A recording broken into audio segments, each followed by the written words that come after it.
ನಮಸ್ಕಾರ. ನಾನು ಡಾಕ್ಟರ್ ಸಮರ್ಥ ರಾವ್, ಆಯುರ್ವೇದಿಕ್ ತಜ್ಞ, ಅಮೃತ ಆಯುರ್ವೇದಿಕ್ ಸೆಂಟರ್ ಬಸವನಗುಡಿಯಲ್ಲಿ ಪ್ರಾಕ್ಟೀಸ್ ಮಾಡ್ತಾ ಇದ್ದೀನಿ. ಹಿಂದಿನ ಸಂಚಿಕೆಯಲ್ಲಿ ನಾವು ವ್ಯಾಯಾಮದ ಬಗ್ಗೆ ಸಾಕಷ್ಟು ತಿಳುವಳಿಕೆ ಆಗಿದೆ ನಮಗೆ.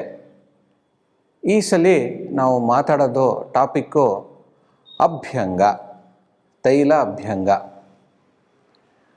Deepavali time, Ugadi time, Sankranti time, ಬೇರೆ ಬೇರೆ ಹಬ್ಬಗಳಲ್ಲಿ ನಾವು ಎಣ್ಣೆ ಸ್ನಾನ ಮಾಡೋ ಅಭ್ಯಾಸ ಇದೆ ನಮ್ಮ ಸಂಸ್ಕೃತಿಯಲ್ಲಿ. ಅವತ್ತಿನ ದಿವಸ ಕೊಬ್ಬರಿ ಎಣ್ಣೆನೋ ಎಳ್ಳೆಣ್ಣೆನೋ ತಗೊಂಡು ಅಂಗಾಂಗಗಳಿಗೆಲ್ಲ ಅಪ್ಲೈ ಮಾಡಿ ಒಂದು ಅರ್ಧ ಗಂಟೆ 1 ಅವರ್ ನೆನೆದು ನಂತರ ಸೀಗೆಕಾಯಿ ಪುಡಿಯಲ್ಲಿ ಸ್ನಾನ ಮಾಡೋದು ಒಂದು ಅಭ್ಯಾಸ, ಒಂದು ಪದ್ಧತಿ. ಅದು ಒಲೆ ಉರಿ ಹಂಡಿಯಲ್ಲಿ ನೀರು ಕಾಯಿಸಿರೋ ನೀರಲ್ಲಿ ಸ್ನಾನ ಮಾಡೋದು ಅದೇ ಒಂದು ಥರದ ಆನಂದ. ಒಂದು ನಮ್ಮಲ್ಲೆಲ್ಲ ಸಣ್ಣ ವಯಸ್ಸಲ್ಲಿ ಮೆಮೊರೀಸ್ ಜಾಸ್ತಿ ಇದೆ. ಈಗ ಈ ಹಂಡೆ ಬದಲು ಗೀಸರ್ಗಳು, ಸೋಲಾರ್ ಪ್ಯಾನಲ್ಸಿಂದ ನೀರುಗಳು ಬರ್ತಾయి. ಸೊ ಈ ಎಣ್ಣೆ ಸ್ನಾನ ನಮ್ಮ ದಿನಚರ್ಯೆಯಲ್ಲಿ ಆಯುರ್ವೇದ ಹೇಳುತ್ತೆ, ಅಭ್ಯಂಗಂ ಆಚರೇತ್ ನಿತ್ಯಂ, ಪ್ರತಿ ದಿವಸ ಅಭ್ಯಂಗ ಮಾಡಬೇಕು ಅಂತ. ಅಭ್ಯಂಗ ಮಾಡೋದ್ರಿಂದ ಏನೇನು ಉಪಯೋಗಕರ ಅಂದರೆ, ಆಯಸ್ಸನ್ನು ಭದ್ರ ಗಟ್ಟಿ ಮಾಡುತ್ತೆ, ದೇಹಕ್ಕೆ ಒಳ್ಳೆ ಪುಷ್ಟಿ ಕೊಡುತ್ತೆ. ಸುಸ್ತಾಗಿದ್ದರೆ ತುಂಬ ಕೆಲಸ ಮಾಡಿ ಒಂದು ಅಭ್ಯಂಗ ಮಾಡೋದ್ರಿಂದ ಮಸಲ್ಸ್ಗೆಲ್ಲ ಒಳ್ಳೆ ಸರ್ಕ್ಯುಲೇಷನ್ ಆಗಿ ರಿಲ್ಯಾಕ್ಸೇಷನ್ ಆಗುತ್ತೆ, ಒಳ್ಳೆ ನಿದ್ದೆ ಬರುತ್ತೆ. ಅಭ್ಯಂಗ ಮಾಡೋದ್ರಿಂದ ಚರ್ಮದ ಕಾಂಪ್ಲೆಕ್ಷನ್ ಚೆನ್ನಾಗಿ ಉಳಿಯುತ್ತೆ, ಅಗ್ನಿ ಕೂಡ ವೃದ್ಧಿ ಆಗತ್ತೆ. ಅದು ತೈಲ ಅಭ್ಯಂಗ ಮಾಡಿಸ್ಕೊಳ್ಳೋದ್ರಿಂದ. ಎಳ್ಳೆಣ್ಣೆಯಲ್ಲಿ ತೈಲ ಅಭ್ಯಂಗ ಮಾಡ್ಕೊಳ್ಳೋದು ತುಂಬ ಅತ್ಯುತ್ತಮ, ಒಳ್ಳೆಯದು. ಥಂಡಿ ಕಾಲದಲ್ಲೂ ಕೂಡ ಎಳ್ಳೆಣ್ಣೆಯಲ್ಲಿ ಅಭ್ಯಂಗ ಮಾಡ್ಕೊಬೋದು. ಈ ಗ್ರೀಷ್ಮ ಋತು, ವರ್ಷ ಋತುವಲ್ಲಿ ತೆಂಗಿನ ಎಣ್ಣೆ ಕೂಡ ಉಪಯೋಗಿಸ್ಕೊಬೋದು. ಮಕ್ಕಳಿಗೆ ಎಸ್ಪೆಷಲಿ, ಯಾಕಂದರೆ ತುಂಬ ಆಟ ಆಡ್ತಾರೆ, ಓಡಾಡ್ತಾರೆ, ಬೆಳೆಯೋ ಏಜು, ಅಭ್ಯಂಗ ಮಾಡೋದ್ರಿಂದ ಆ ಬೇರೆ ಬೇರೆ ಧಾತುಗಳ ವೃದ್ಧಿ ಆಗತ್ತೆ.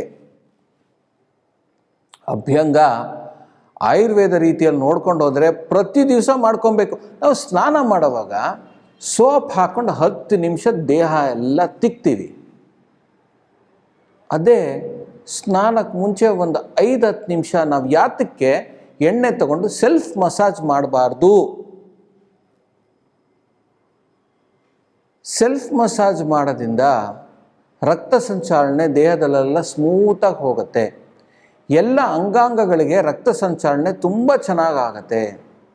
ಇದರಿಂದ ಅಲ್ಲಲ್ಲಿ ಆಮ ಸಂಚಾಲನೆ ಸ್ವಲ್ಪ ಕಮ್ಮಿ ಆಗುತ್ತೆ. ಆಮ ಕಲೆಕ್ಷನ್ನು ದೇಹದಲ್ಲಿ, ಜಾಯಿಂಟ್ಸಲ್ಲಿ, ಇದರಲ್ಲೆಲ್ಲ ಕಲೆಕ್ಷನ್ ಆಗೋದು ಕಮ್ಮಿ ಆಗುತ್ತೆ.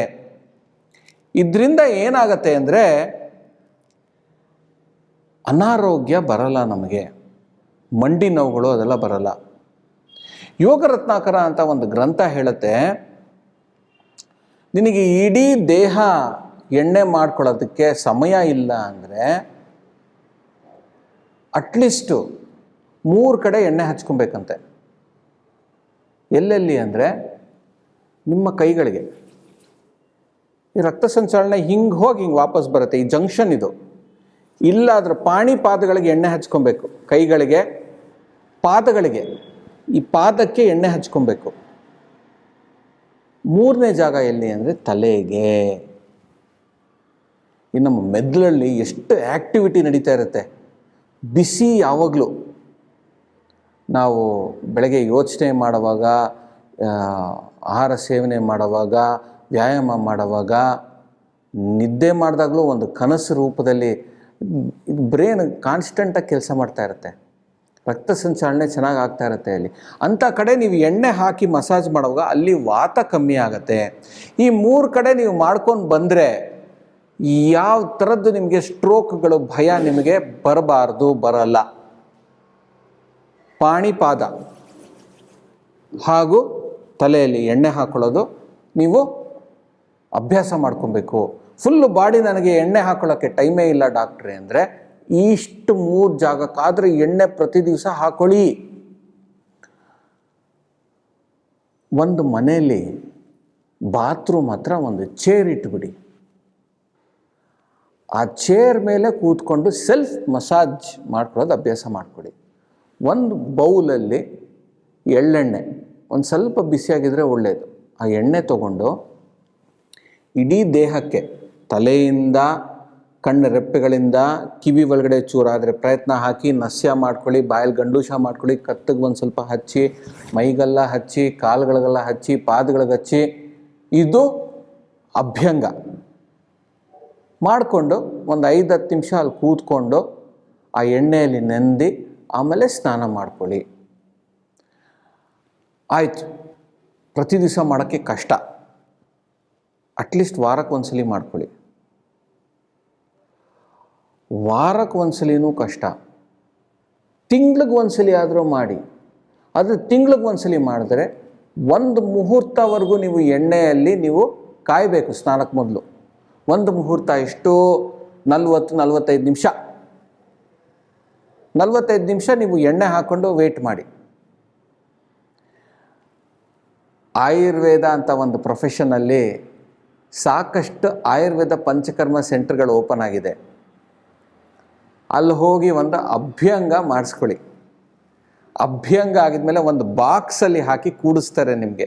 ಇದಕ್ಕೆ ಬಾಷ್ಪಸ್ವೇದ ಅಂತ ಕರಿತೀವಿ ನಾವು, ಬಾಕ್ಸಲ್ಲಿ ಸ್ಟೀಮಿಂಗು. ಇದನ್ನು ಕೂಡ ನೀವು ಮಾಡ್ಕೊಬೋದು.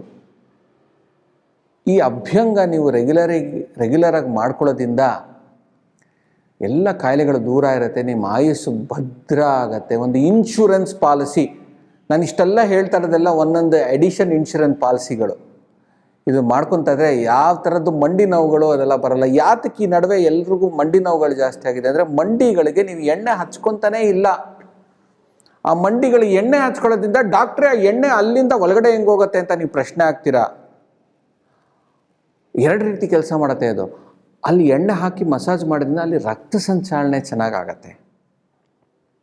ರಕ್ತ ಸಂಚಾಲನೆ ಆಗೋದ್ರಿಂದ ಬ್ಲಾಕ್ಸ್ ಏನಾದ್ರೆ ಓಪನ್ ಆಗುತ್ತೆ, ರಕ್ತ ಸಂಚಾಲನೆ ಚೆನ್ನಾಗಾಗುತ್ತೆ. 2 ಎಣ್ಣೆ ಒಳಗಡೆ ಹೋಗುತ್ತೆ, ನಿಧಾನವಾಗಿ ಹೋಗುತ್ತೆ. ಅದು ಒಂದು ಚೈನ್ ರಿಯಾಕ್ಷನ್ ಥರ. ಈಚೆ ಮಳೆ ಬಂದರೆ ನಾವು ಬಟ್ಟೆ ಎಲ್ಲ ಒಳಗಡೆ ತೊಗೊಂಬರ್ತೀವಿ, ನಮ್ಮ ಪ್ರೋಗ್ರಾಮೆಲ್ಲ ಚೇಂಜ್ ಮಾಡ್ತೀವಿ, ನಾವು ಒಂದು ಬಿಸಿ ಚಹಾ ಮಾಡ್ಕೊಂಡು ಕೂತ್ಕೊತೀವಿ. ಹೀಗೆ ಈಚೆ ಎಣ್ಣೆ ಹಚ್ಚೋದ್ರಿಂದ ಒಳಗಡೆ ಒಂದು ಚೈನ್ ರಿಯಾಕ್ಷನಲ್ಲಿ ಎಫೆಕ್ಟ್ ಆಗ್ತಾ ಹೋಗುತ್ತೆ. ಜಾಯಿಂಟ್ಸಲ್ಲಿ ವಾತ ದೋಷ ಕಮ್ಮಿ ಆಗುತ್ತೆ. ವಾಯುವಿಗೆ ಎಳ್ಳೆಣ್ಣೆನೇ ಒಳ್ಳೆ ಮದ್ದು. ಮುಂದಿನ ಸಂಚಿಕೆಯಲ್ಲಿ ಮತ್ತೊಂದು ವಿಚಾರ ಮಾಡೋಣ. ಅಲ್ಲಿವರೆಗೂ ನಮಸ್ಕಾರ.